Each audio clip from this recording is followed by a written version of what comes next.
Hey everybody, welcome back to Granny's channel.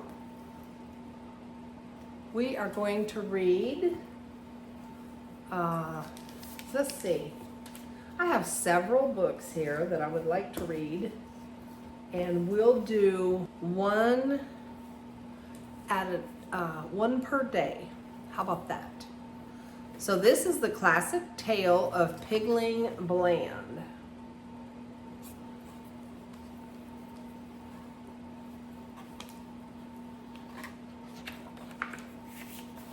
By Beatrix Potter. Once upon a time there was an old pig named Aunt Petitos.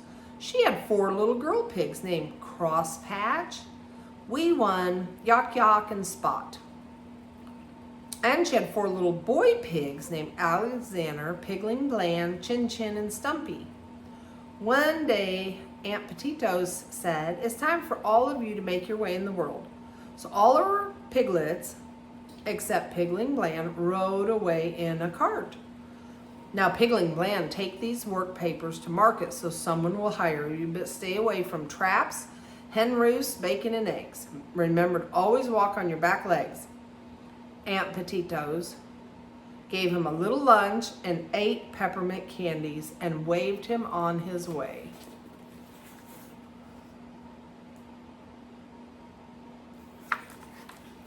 Pigling Bland trotted down the road to pass the time. He sang, "This little pig went to market. This little pig stayed home. This little pig had roast beef." Have you heard that before? Well, the song started making Pigling Bland hungry, so he sat down, ate his lunch, every bit, and he ate 2 of his 8 peppermint candies as well. After his rest, Pigling Bland walked a little further.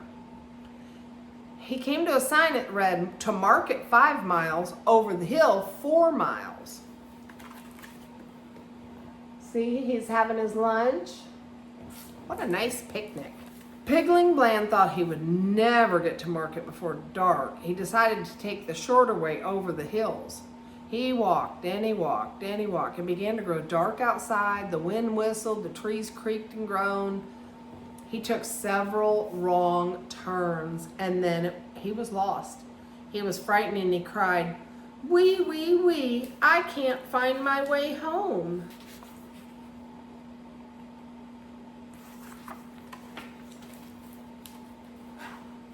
He was lost in the woods. After much wandering, Pigling Bland saw a hen house and he hurried inside. "What else can I do?" he asked. "Bacon and eggs," clucked a hen. "Trap, trap, trap," warned a rooster.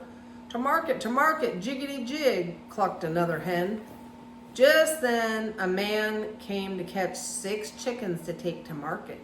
His name was Mr. Piperson. He caught a white hen and then he saw Pigling Bland squeezed up in a corner. "What is this?" "Oh, a pig, just right for bacon and eggs." And he grabbed Pigling Bland and dropped him in a cage. And he dropped in 5 more smelly, cackling hens. Pigling Bland was nearly scratched to pieces. He was trying to hide behind all those chickens, but Mr. Piperson found him. At last, Pigling Bland was lifted out of the cage. "What a find! You can sleep on the rug in front of the fire." In the morning, Mr. Piperson made oatmeal. One was for himself, one was for Pigling Bland, and one was for... Mr. Piperson glared at Pigling, so he looked away. Mr. Piperson opened a closet door and walked in and came out without the 3rd bowl of oatmeal. He gobbled down his own breakfast and left for market with the 6 hens. Pigling went on tiptoe to the locked door. He sniffed at the keyhole. All was quiet. Pigling pushed a peppermint under the door and it disappeared immediately. Pigling pushed the rest of his peppermints under the door. Wonder what is in there.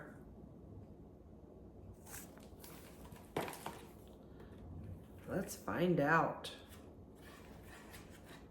What do you think is under the door in the closet, taking all his peppermints? When Mr. Piperson returned that night, he made more oatmeal. And again, he took a bowl into the closet, but he didn't shut the door carefully when he locked it, so it didn't really lock. Then Mr. Piperson went to bed. Pigling Bland sat by the fire and ate his supper. All at once, a little voice said, "My name is Pigwig. Please make me some more oatmeal." Pigling Bland nearly jumped out of his skin. A lovely little black pig stood smiling beside him. She pointed to Pigling's bowl, and he gave it to her. "How did you get here?" asked Pigling Bland. "I was stolen for bacon and hams," replied Pigwig with her mouth full. There she is, little Miss Pigwig. She wants to have some more oatmeal. She's very hungry. "Stolen? Oh, how terrible. Why don't you run away?" "I will after supper," after she finished her second bowl. Pigwig got up to leave. "Well, you can't go in the dark, but if you wait until morning, I shall help you run away." They agreed to wait until they could see the first light of day. With that taken care of, Pigwig settled in for a good night's sleep. Poor Pigling Bland was nervous. He stayed awake the whole night and sitting in front of the fire, making sure to hear the snores of Mr. Piperson while he slept. Look, little Miss Pigwig went fast asleep.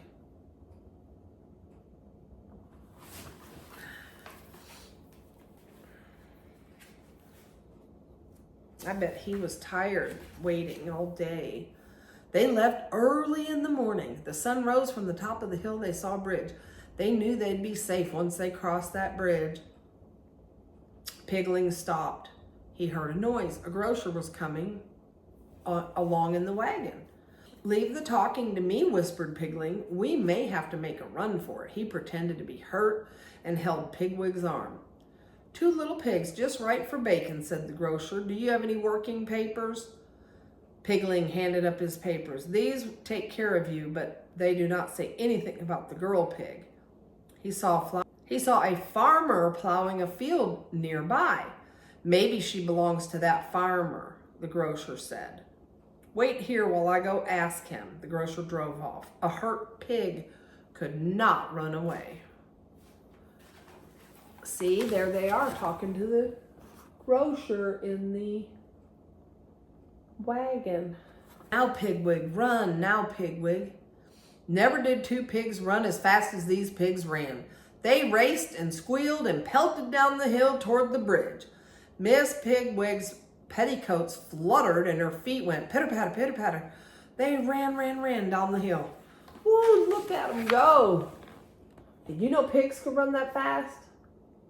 I mean to tell you, they sure did. They came to a river. They came to the bridge. They crossed it in hand, then went over the hills and far away. Pigwig danced with Pigling Bland. Oh, they're so happy. You see? Dancing, and they're going to be just fine. All right. I love you, and I will see you at our next book reading. Bye-bye.